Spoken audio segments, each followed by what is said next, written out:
Now, we have got here, we came here, when Nebuchadnezzar took over, we have came here, and this is where we are today in Bible prophecy. This was initiated by President George W. Bush. This was the Red Horse, because throughout the history, as they went from nation to nation, conquering nations, God didn't twist their arm, cause them to do this, but God set stumbling blocks in their way by feeding them what they wanted. When they looked for a place to get technology, create technology, they become the richest nation. God gave them their richness. But what had happened today is God knew that they was worshiping the work of their own hand, and He had then seduced the minds of His people to worship the works of their own hand. But when God allowed them to become great in earth by worshiping the works of their own hand, creating crafts, aircrafts, cars, buses, giant schools, military by hardware, spacecrafts, satellites, TVs, telephone, all of these things which they forgot about God and began to glorify themselves. This is what God was telling. Hollywood, movie theaters where we go do anything, we drink anything we want, we smoke anything we want, and then when you come there, then the thieves bring drugs in and contaminate their own land, and then sooner or later they'll bring it to God's kingdom and contaminate this. So God said, enough with that, because I can't afford to let him make the complete habitat of the earth thorns and briars. Therefore, he had to bring judgment upon the earth. Let them know what is a thorn. Let them know what is a briar. Today, as we see, even though they're selling everybody to the hands of the rich man by creating an insurance where everybody be demanded to buy insurance.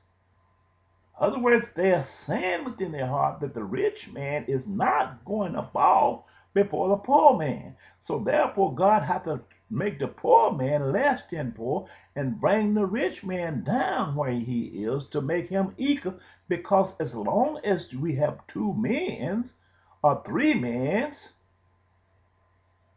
they're not going to see eye to eye. The rich man is not going to see. Only thing he's going to do is see in the formula of what keeping him rich. They drove another nail in the coffin of discrimination.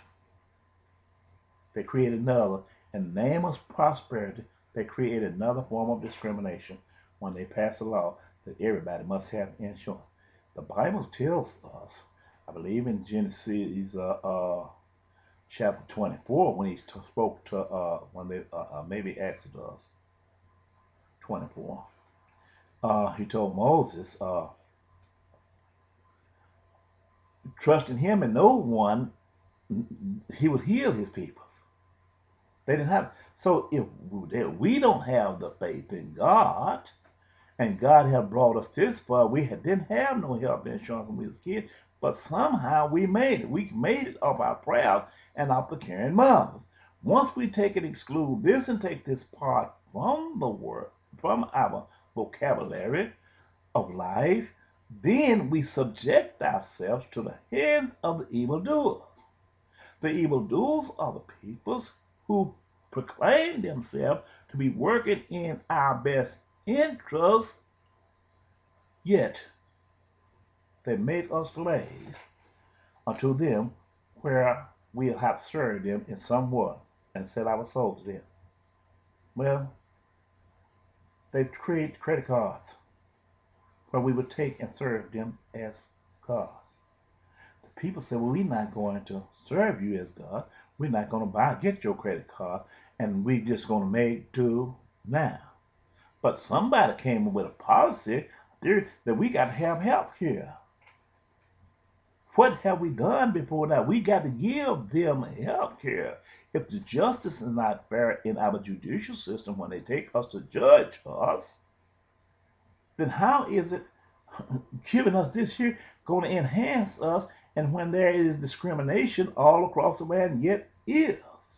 We can see that when Barack Obama ran for president. All of this, we can see that in the sentencing of this football player for killing the dogs. But yet still a man went over there and created a war without solid evidence that the man had a weapon of mass destruction, and they still killing over there. And he said, we don't need to bring this to justice. We don't need to investigate this. Well, how is it you going to alter one way for another way? On this one, you're not going to judge, but on this one, you say we're going to judge the world, but on this one, you don't want the world to judge you. This is why God created the black horse with the balance to bring these things to power, to show you the thing where you are wrong. He didn't leave you without a comforter. Someone will take and show you your transgression in order that you might change. This is what I'm doing today. I'm not doing this out of malice. I'm not doing this out of the will of myself, but it's the will of God who I serve, who sent me here. And when he showed you the black horse was a black prophet, had a power balance in his hand. How can you take and say, we're going to do this on this hand, and you change and you do another thing on that hand? And we judge a man for knocking down the Trade Center building and killing 3,000, and there's no set definition of the objective which we will take and bring our troops home. What constitutes a genocide? What part do we constitute a victory, or what part do constitute a genocide? We should have a definition of one or the other, but there is no set definition. But when Michael Vick went and killed those dogs, as it was alleged, it was a definition where he had crossed the line there, where judgment should be brought upon him, and why they were bringing judgment on him, and the penalty he must pay. But we are standing here today, a war having brewing in the Middle East, in Afghanistan, 8 years after the knocking down them Trade Center buildings, but 3,000 souls was lost. What constitutes a victory, or what constitutes a genocide? What is the objection of a victory? And what constitutes a genocide?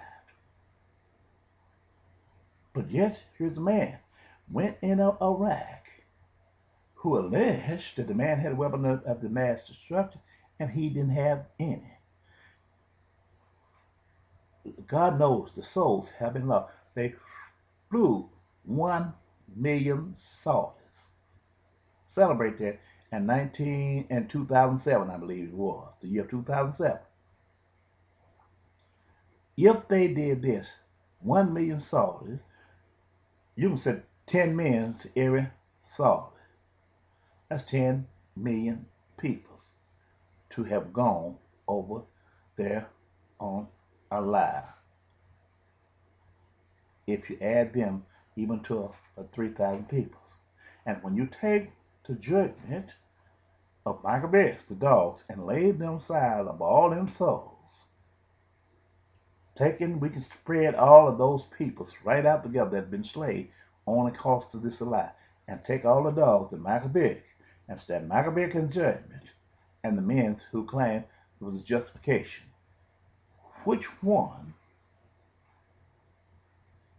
should we deem was worthy of judgment? This is what God is looking at. He's not looking at us from the what the man thing. And now, what have they done? They're placing us in harm's way by selling us to the hands of the rich man. They tried to do this when they tried to take and put all the retirement in the hands of the rich man so he can invest it. What this was done, it was conquering the whole world with high-tech methods, and the conquest was not all by a sword.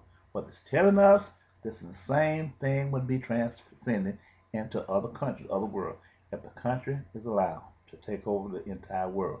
This is the Antichrist, making every man, every woman, and child serve